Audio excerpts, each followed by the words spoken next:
Welcome back to Complaints Welcome, your safe space for a good old moan. Shout your lungs out at the telly. It's not like we can even hear you. My favourite complaint this week concerns two things you don't generally find in the same sentence. Channel 4's Breastfeeding My Boyfriend.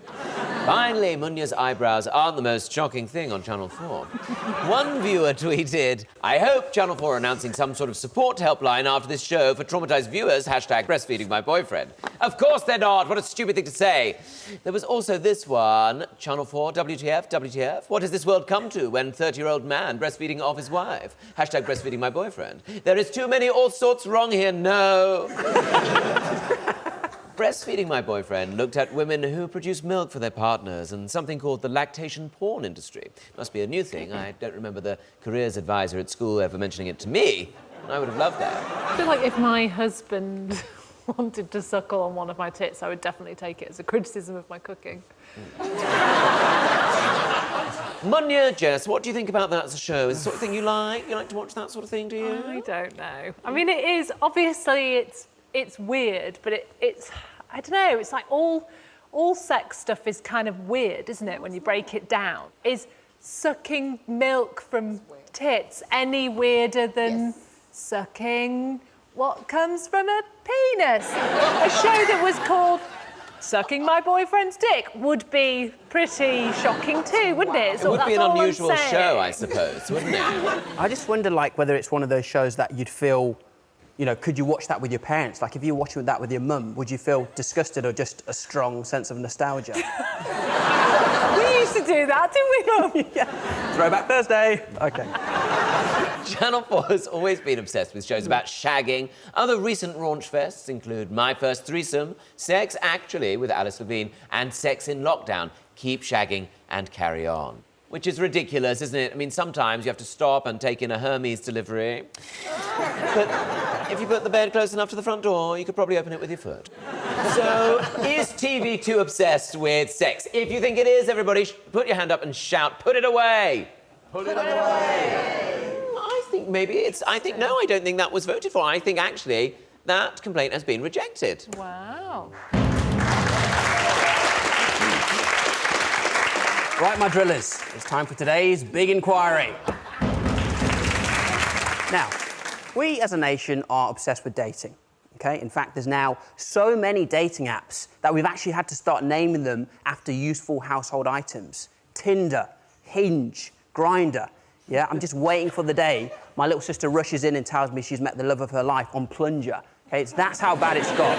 Consequently, our love of dating has led to more dating shows on television. We just can't get enough. And actually, Can't Get Enough is a new dating show for people with iron deficiency coming to Channel 5 at Christmas. So, point proven.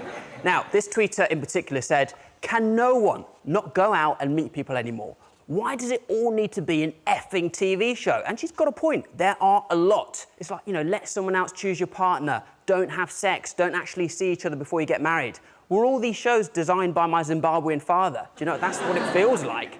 And now we've got The Love Trap on Channel 4, where a mansion full of women try to entice one eligible bachelor. It's the fact that contestants on the show are eliminated by being plunged through a trapdoor. Now, as well as The Love Trap, David also made an appearance on Netflix's Too Hot to Handle. I mean, is there any show he won't go on? Oh, hello, David. What are you doing here? Ladies and gentlemen, give it up, please, for David Burtwitzel.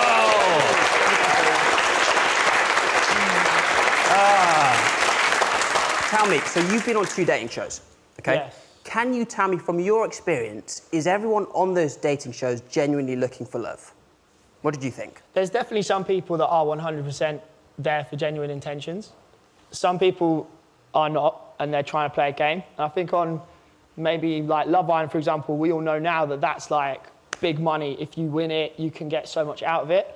But on Too Hot to Handle and on The Love Trap, there was definitely people there that were real, genuine, honest people. Do you think you were one of them? Yeah, 100%. 100%. But why did you go on It's hard two? to go through something like that. On The Love Trap, genuine question, when you pull that trap door, what is underneath? There's like mattresses and foam, and they just lie there and like sheets and blankets and have a great time. Imagine if there was a trampoline. Oh, that would be just bouncing up and down, wouldn't it? Well, here's a question for you. Do we think that dating shows are now more about just entertaining people than finding real love. There's a show that methodically reveals men's testicles and calls it a dating show. So, no, they're not really focusing on love, are they? It's not just the testicles, is it? On Naked Attraction. Well, it's mainly testes, isn't it? Is it? For a lot of the older contestants, it is Testing for a the while. It's for a while. OK, well, let's ask the audience. Yes, go on. Well, when you get to my age, you start getting a bit cynical. Oh, and no. I look at those, I can't believe those that with dating you. shows there, and all those soppy birds on there, Botoxed up to the eyeballs, are there to be wannabe entertainers and wannabe celebrities. Well, they're not. They're just stupid. Oh, that's big facts, man. Come on, I like them facts. You know what you're talking about, man.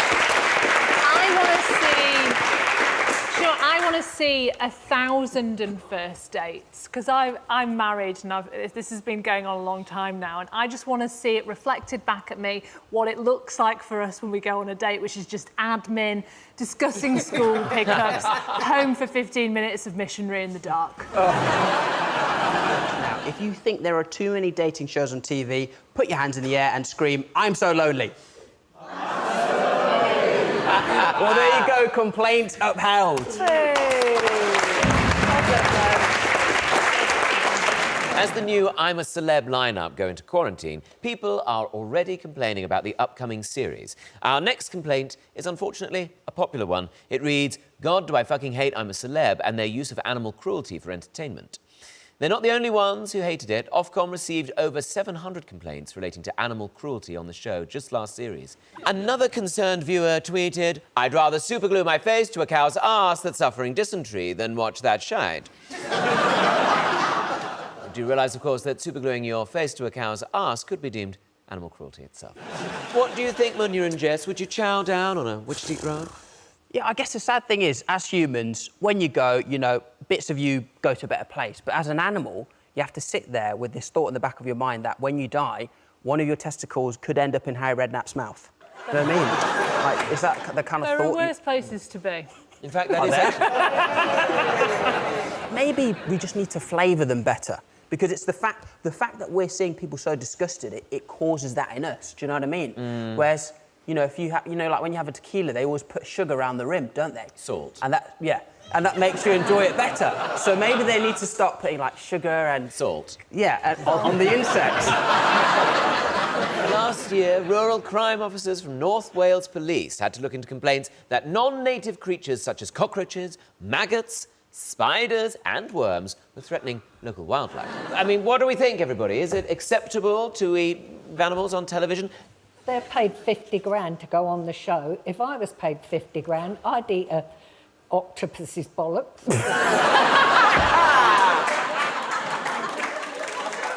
I think it's really cool to the creatures who can't speak for themselves, obviously. What I'm saying, I eat meat, but I respect vegans in terms of their feelings towards animals being killed and stuff. Do you not think, though, do you not think they're eating the baddies, though, aren't they? Like, they're not, you know, it'd be worse if they were eating, like, a beautiful butterfly. What people need to understand, I get that you're saying, like, it's cruelty to the insects, but however, there are different cultures around the world who do this. They eat this. For survival. That's what I'm saying, but they are... It's not for survival, it's for entertainment. No, but this is for entertainment. I don't think if you think about it in a different light, right? Yes, it's still a life. It's still entertainment, but however, they're showing what would happen if you were in that situation. But we're not. But they are. No, but they're not. That it's a fake environment. They're in the jungle. Okay, guys, wait a minute. I feel like Jeremy Kyle here. Shh, everybody, shush.